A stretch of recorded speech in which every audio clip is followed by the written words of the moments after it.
Expulsion et visa bloqués, l'Afrique en colère contre Paris. Assalamu alaikum wa rahmatullahi wa barakatuh. Bienvenue à toutes et à tous. Si vous ouvrez cette vidéo, prenez un instant pour vous abonner dès maintenant, cliquez sur « J'aime » et partagez ce contenu autour de vous. C'est grâce à votre soutien que nous pouvons continuer à analyser les événements avec clarté et profondeur. Vos commentaires constructifs enrichissent ce débat et permettent à notre communauté de grandir. Le sujet qui nous rassemble aujourd'hui est brûlant. Paris durcit sa politique migratoire et les conséquences sont immédiates, l'Afrique réagit avec colère. Derrière les chiffres froids des visas refusés et des expulsions, il y a des histoires humaines, mais aussi un enjeu diplomatique majeur. Car ce n'est pas seulement une question de frontières, c'est une fracture qui touche au cœur des relations entre la France et l'Afrique. Et c'est là que le paradoxe surgit. La France et l'Afrique partagent une histoire longue, souvent douloureuse mais indéniablement liée, colonisation, indépendance, diaspora, échanges économiques et culturels. Pendant des décennies, ces liens ont été présentés comme indestructibles. Pourtant, aujourd'hui, ils se fissurent. Les mesures restrictives de Paris alimentent un ressentiment profond. Ce qui devait unir devient un motif de discorde. Là où l'on parlait autrefois de coopération et de mémoire partagée, on parle désormais de blocage, de méfiance et de rupture. Cette situation n'est pas isolée. Elle est le signe d'une transformation plus large, l'Afrique ne se contente plus d'accepter les décisions venues de Paris. Elle exprime sa colère, elle rappelle sa dignité, et elle remet en question un rapport de force qui paraissait figé. C'est cette tension, entre héritage historique et fracture diplomatique, que nous allons analyser ensemble. Alors, restez jusqu'au bout de cette vidéo pour comprendre ce qui se joue réellement derrière cette crise. Et encore une fois, je vous le rappelle, abonnez-vous, likez et commentez. C'est en unissant nos voix que nous pourrons mieux comprendre et mieux expliquer les bouleversements de notre temps. Les racines de la crise migratoire. Pour comprendre la crise actuelle autour des visas bloqués et des expulsions, il faut revenir sur l'histoire longue et complexe qui lie la France à l'Afrique. Les relations migratoires entre les deux rives de la Méditerranée ne sont pas un phénomène récent, mais l'héritage direct de la colonisation, des indépendances et des accords bilatéraux qui ont suivi. Pendant plus d'un siècle, la France a occupé, administré et exploité de vastes territoires africains, notamment en Afrique du Nord et en Afrique subsaharienne. Cette domination a façonné des flux humains, économiques et culturels qui continuent à peser sur le présent.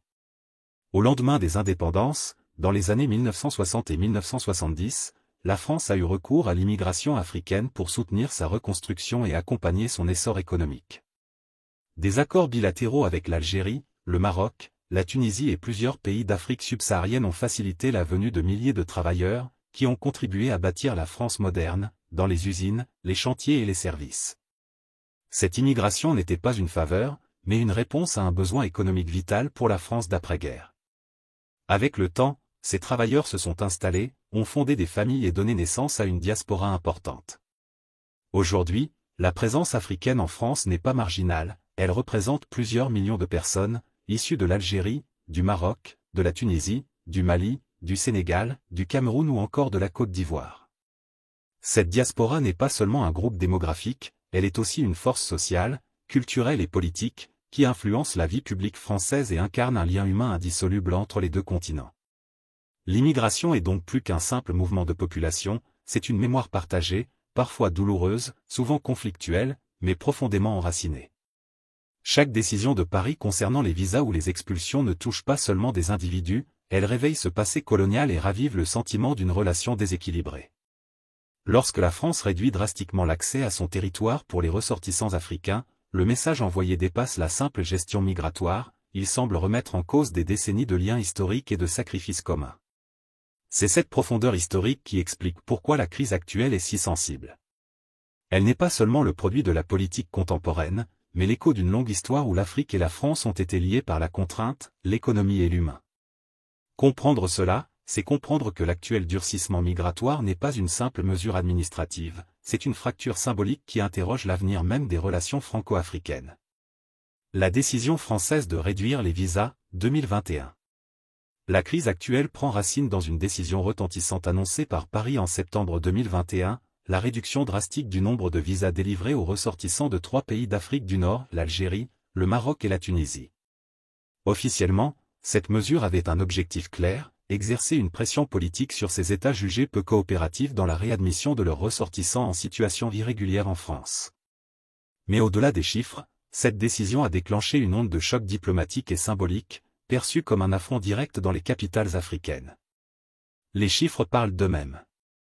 Paris a annoncé une baisse de 50% des visas accordés aux Algériens et aux Marocains, et de 30% pour les Tunisiens.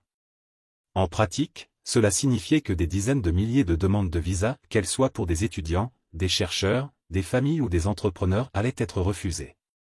Pour l'Algérie, le pays le plus touché, le geste avait un poids particulier, la diaspora algérienne en France étant la plus importante, cette restriction visait directement un lien humain, culturel et économique essentiel entre les deux rives. La justification avancée par le gouvernement français reposait sur un argument sécuritaire et juridique. Selon Paris, Alger, Rabat et Tunis refusaient d'accorder les laissez-passer consulaires nécessaires pour permettre l'expulsion de leurs ressortissants en situation irrégulière sur le sol français. Concrètement, lorsqu'un sans-papier devait être reconduit, il fallait l'aval du pays d'origine pour valider son retour. Or, faute de coopération, ces expulsions restaient bloquées. Face à ce qu'elle considérait comme un refus, la France a décidé d'utiliser l'arme des visas comme levier de pression. Cette logique, si elle pouvait sembler pragmatique vue de Paris, a été perçue en Afrique comme une humiliation. Du côté algérien, on a dénoncé une décision injuste et inappropriée, une mesure unilatérale qui pénalisait non pas les États, mais les citoyens ordinaires. Les réactions marocaines et tunisiennes ont été tout aussi vives, évoquant une rupture de confiance et une atteinte aux relations bilatérales. Ce choix français a ainsi posé les bases du conflit actuel. Il a révélé une tension fondamentale, la France, face à ses propres difficultés politiques internes sur la question migratoire, a décidé de durcir le ton envers ses partenaires historiques, sans mesurer l'ampleur des répercussions diplomatiques et émotionnelles. Ce qui devait être une manœuvre de pression s'est transformé en fracture profonde, accentuant un sentiment d'arrogance et de condescendance déjà reproché à Paris dans de nombreux pays africains. En somme, la réduction des visas en 2021 n'a pas seulement limité des déplacements. Elle a cristallisé des rancunes anciennes, réveillé les blessures coloniales et ouvert un nouveau chapitre de méfiance entre la France et une partie de l'Afrique du Nord. Les expulsions, un sujet explosif. Si la réduction des visas a provoqué une fracture profonde, le durcissement de la politique d'expulsion en France a transformé cette tension en véritable brasier diplomatique. Avec la nouvelle loi immigration adoptée entre 2023 et 2024, Paris a décidé d'accélérer les reconduites à la frontière, faisant de la question migratoire un symbole de fermeté politique. Mais derrière les annonces officielles, la réalité est plus complexe et lourde de conséquences humaines.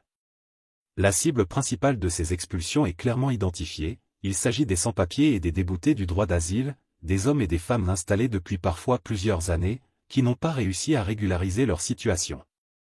Certains travaillent dans l'économie informelle, d'autres sont étudiants dont le titre n'a pas été renouvelé, d'autres encore ont fui des zones de guerre ou de grande précarité. Leur renvoi forcé ne se résume donc pas à un simple geste administratif, il touche à des trajectoires de vie, à des familles parfois enracinées en France depuis longtemps. La loi immigration de 2023-2024 a simplifié les procédures pour accélérer ces expulsions, réduisant les délais de recours et donnant plus de pouvoir aux préfectures. Le gouvernement a présenté cette mesure comme une réponse aux attentes de l'opinion publique française, de plus en plus sensible au discours sécuritaire. Pourtant, sur le terrain, les conséquences sont lourdes, des descentes policières, des centres de rétention saturés, et des avions remplis de personnes renvoyées vers Alger, Rabat, Tunis ou Dakar. En Afrique, ces expulsions ont été vécues comme une humiliation collective. Les gouvernements ont dénoncé une politique stigmatisante qui associe l'immigration africaine à un problème sécuritaire. Les médias et les réseaux sociaux africains se sont enflammés, pointant du doigt une « double peine », non seulement la réduction des visas pénalisait les étudiants, chercheurs et familles qui voulaient voyager légalement, mais désormais ceux qui vivaient déjà en France étaient renvoyés comme des indésirables. Le sentiment de stigmatisation est profond. Beaucoup d'Africains considèrent que les expulsions ne visent pas seulement des individus en situation irrégulière, mais qu'elles traduisent une vision globale où la présence africaine est perçue comme un fardeau plutôt qu'une richesse. Cette perception alimente la colère des opinions publiques africaines et fragilise encore plus les liens historiques avec Paris. En définitive, la politique d'expulsion, présentée en France comme une démonstration de fermeté, s'est transformée en une bombe diplomatique. Elle révèle le fossé grandissant entre une France qui cherche à répondre à ses pressions internes et une Afrique qui refuse d'être traitée comme un simple réservoir de migrants indésirables. Ici, la dimension humaine rejoint la dimension politique. Derrière chaque expulsion, il y a une vie bouleversée, mais aussi un message envoyé à tout un continent. Les conséquences diplomatiques. Les décisions françaises en matière de visa et d'expulsion n'ont pas seulement touché des individus, elles ont ouvert une brèche diplomatique majeure. Très vite, les réactions officielles ont dépassé le cadre technique pour devenir de véritables affrontements politiques. Dans plusieurs capitales africaines, les ambassadeurs français ont été convoqués pour des explications, et dans certains cas, des ambassadeurs africains ont même été rappelés à Paris pour consultation. Ce geste, rare et symbolique, traduisait une rupture de confiance profonde. Les tensions verbales entre dirigeants n'ont fait qu'aggraver la situation. En Algérie, les propos d'Emmanuel Macron sur la « rente mémorielle » avaient déjà provoqué une crise majeure en 2021, aboutissant au rappel de l'ambassadeur algérien. Dans ce climat fragile, la réduction des visas et les expulsions ont été perçues comme une confirmation d'une attitude condescendante. Au Maroc et en Tunisie, la réaction a été plus diplomatique mais tout aussi ferme. Paris était accusé de prendre des décisions unilatérales sans dialogue préalable. Cette crise révèle une fracture durable, une perte de confiance. Pendant longtemps, la France se considérait comme l'interlocuteur privilégié de l'Afrique du Nord et d'une partie de l'Afrique subsaharienne. Or, cette légitimité est désormais contestée. L'Algérie se tourne vers l'Italie et la Turquie, le Mali et le Burkina Faso vers la Russie, et de nombreux pays cherchent à diversifier leurs partenariats. Dans cette recomposition, Paris apparaît affaibli, incapable de maintenir son influence historique. Le plus frappant est que cette perte d'influence dépasse largement la question migratoire. L'immigration n'est que le catalyseur d'un malaise plus profond, celui d'une Afrique qui refuse d'être traitée comme une périphérie dépendante. Le terrain diplomatique, autrefois dominé par la France, est désormais ouvert à d'autres acteurs, qui avancent avec pragmatisme et respect apparent. Ainsi, l'Italie a renforcé ses liens énergétiques avec l'Algérie, la Turquie investit dans les infrastructures, et la Russie propose une coopération sécuritaire au Sahel. Paris se retrouve dans une position de repli, fragilisé sur plusieurs fronts à la fois. La colère des opinions publiques africaines. Au-delà des chancelleries et des discours officiels, c'est dans la rue, dans les médias et sur les réseaux sociaux que la colère africaine s'est exprimée avec le plus de force. Pour de nombreux citoyens, la politique française sur les visas et les expulsions a été vécue comme une insulte, une marque de mépris. L'idée que des pays ayant tant contribué à l'histoire et à l'économie française soient ainsi stigmatisés a suscité une vague d'indignation. Dans les journaux algériens, marocains ou sénégalais, les éditoriaux ont dénoncé une politique punitive et injuste qui pèse avant tout sur les étudiants, chercheurs et familles ordinaires. Sur les réseaux sociaux, les hashtags appelant au boycott de la France ou à la fin de la domination française ont largement circulé. Cette colère populaire a donné une résonance nouvelle à des discours politiques déjà critiques envers Paris. Les diasporas africaines en France ont également réagi. Associations, collectifs et militants ont dénoncé des mesures qui créent un climat de suspicion généralisé envers les Africains, qu'ils soient en situation régulière ou non. Des manifestations ont eu lieu, appelant à plus de respect et à une politique migratoire fondée sur la dignité. Dans certains cas, des étudiants africains brillants, recalés pour des visas, sont devenus des symboles d'un système jugé arbitraire et discriminatoire. L'Afrique ne veut plus subir, elle veut choisir.